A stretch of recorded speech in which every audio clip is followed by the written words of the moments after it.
Welcome back, everyone, to another deep dive. This time, we're going to be looking at Robert Eggers' new film, Nosferatu. You guys are going to need to bring a nightlight for this one. Trust me, we've got some pretty spooky stuff lined up. To get the full picture, we've dug into Wikipedia, IMDb, and even The Independent. They have a pretty chilling review, I have to say. And what's fascinating about this film, it asks this question, does evil come from within us or from beyond? That really gets you thinking. Yeah, I like where this is going. This isn't just like, your typical vampire flick. Exactly. We're going way beyond like fangs and capes here. We're diving into some deep, deep themes, And I think the fact that this is a remake, adds another layer of complexity. Okay, yeah, let's unpack that. I know that it's like based on that silent film, the 1922 Nosferatu, which itself was inspired by Bram Stoker's Dracula. Oh, yeah. But it wasn't a straightforward adaptation, They had a bit of a copyright issue. Oh, really? Oh, yeah. Like, they borrowed a little too heavily from Stoker. Let's just say that. So we've got a remake of a remake with a whole lot of copyright drama. That's a pretty interesting starting point, I have to admit. But I'm really curious about how Eggers is going to handle all of this. I mean, he's known for these really intense historical horror films, The Witch, The Lighthouse, The Northman. Those movies are visually stunning, but I mean, they're pretty unsettling. Yeah, I think that's why he's such a great fit for this. He's really not afraid to explore the darkness in humanity. Think about the landscapes in his films, bleak, unforgiving, and it seems like that sense of dread just permeates this new film. And to bring that to life, he's got Bill Skarsgård playing Count Orlok. Yeah. Pennywise the dancing clown from IT. Oh, yeah. It just seems like a perfect fit. Oh, it totally makes sense. But here's something really interesting. Willem Dafoe, he plays Professor von Franz in the new Nosferatu. Well, he actually played Max Schreck. No way. Yes. The actor who played Orlok in the 1922 film. Whoa. And he played him in Shadow of the Vampire. That's the movie about the making of the original Nosferatu, Oh, yeah. I feel like this casting is like a nod to the film's history, Yeah. Like weaving these threads of horror across time. Wow, that's crazy. It sounds like Eggers is really leaning into that history, but he's also, making it his own. But what I really want to know is, how is he going to handle Orlok? Is it going to be like that suave vampire that we've seen a lot lately, or is it going to be something a little more monstrous? Well, from what I've read in The Independent, it seems like Skarsgård's Orlok is not that charming, seductive vampire, that we've seen recently. They describe him as a creature of pure terror and shame. A lot closer to that nightmarish figure in Murnau's original. Interesting. So it sounds like he's tapping into something much more primal, something that's more unsettling. The Independent also mentioned that ties into some of the deeper things in the film. Things like faith versus reason, the role of women in a patriarchal society, and how fear can be both internal and external. Exactly. It's not just jump scares and creatures, right? It seems like it's asking us to look at some uncomfortable truths about ourselves and, the world. It really makes you think about that question that was posed before. Does evil come from within us or from beyond? It makes you wonder if that's really at the heart of this whole thing. Yeah, and it's not just Skarsgård, the rest of the cast is pretty impressive too. We've got Nicholas Hoult. He was amazing in The Great. He's playing Thomas Hutter. Yeah. And Lily-Rose Depp, she's always like captivating, she's playing Ellen Hutter. Yeah, and they're really like at the heart of this whole like internal and external fear thing. Like if you think back to the original Dracula story, like the Hutters, they're the ones who encounter Orlok. Right. And they're kind of forced to confront this darkness, So they're not just victims in all of this? No, not at all. Like the Independent even hinted that Ellen especially might challenge the typical role of women in these Gothic horror stories. They describe her as, possessing a strength that goes beyond that stereotypical damsel in distress. Right. I mean, it's going to be interesting to see how Eggers portrays her with, like, the limitations of 1838 Germany. Oh, for sure. And speaking of 1838 Germany, the film's aesthetic is, like, just as captivating as the story and the performances.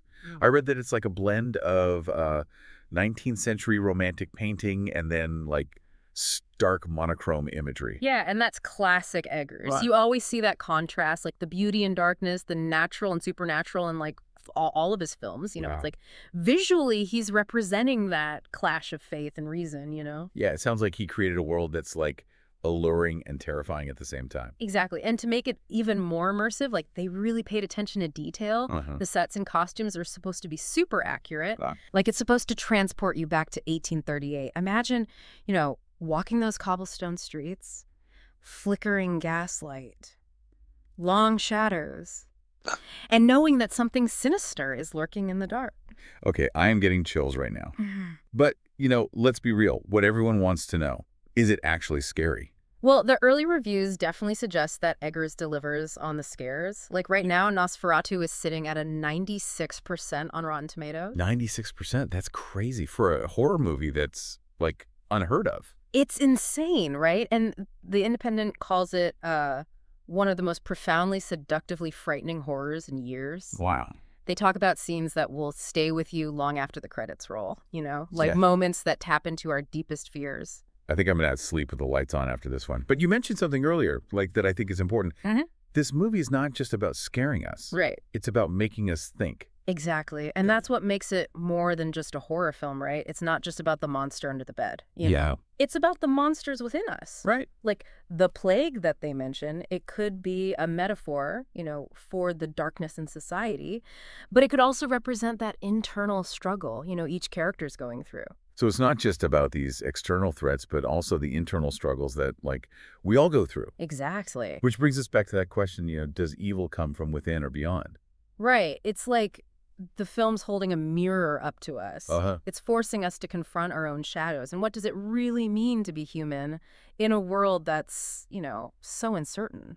And I think what's so interesting is that those themes, the anxieties of society, searching for meaning, that all seems even more relevant now. Yeah. Especially, after the pandemic. Oh, yeah, absolutely. We've all been through this collective trauma. Yeah. And I think films like this help us, process these anxieties, explore those fears, and hopefully find some hope amidst the darkness. It makes you wonder if these themes are, like, timeless, or if they just become, more noticeable during times of crisis.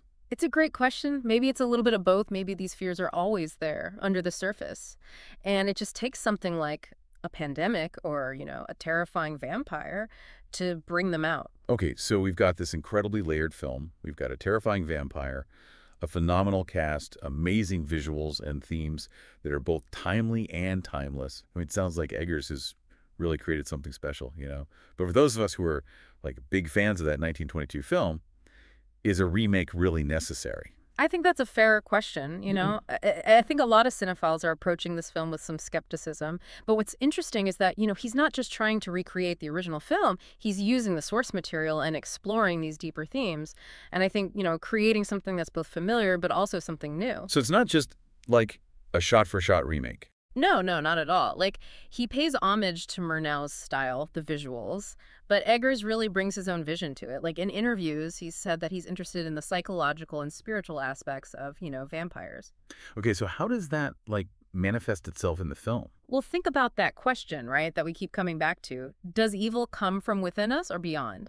Yeah. Like, it seems Eggers is suggesting that the answer might not be so simple, Right. Maybe evil isn't just some force out there, but something inside us, something that can be awakened by our own fears and desires. So Orlok's not just a monster. He's like a reflection of our own darkness. Exactly. And that's what makes it so unsettling. It's not just being afraid of the vampire, but what he represents, like the parts of ourselves that we hide.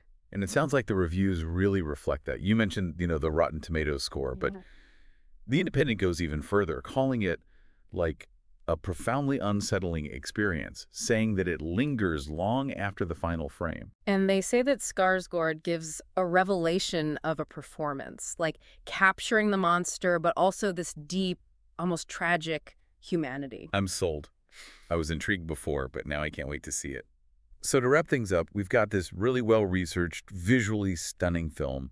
We've got a director who's going to scare us, but also make us think. Yeah. A chilling performance from Bill Skarsgård that really redefines the vampire, and a story that's both timely and timeless. And as you get ready to see Nosferatu, keep that question in mind. Does evil come from within us or beyond? Pay attention to how the film answers it. Not just through what they're saying, but the actions, the shots, the overall atmosphere. It sounds like this is more than just a horror film. It's like an experience that's going to stay with you. And who knows, maybe it'll even make you sleep with the lights on for a few nights. And on that note, we'll see you all next time for another deep dive.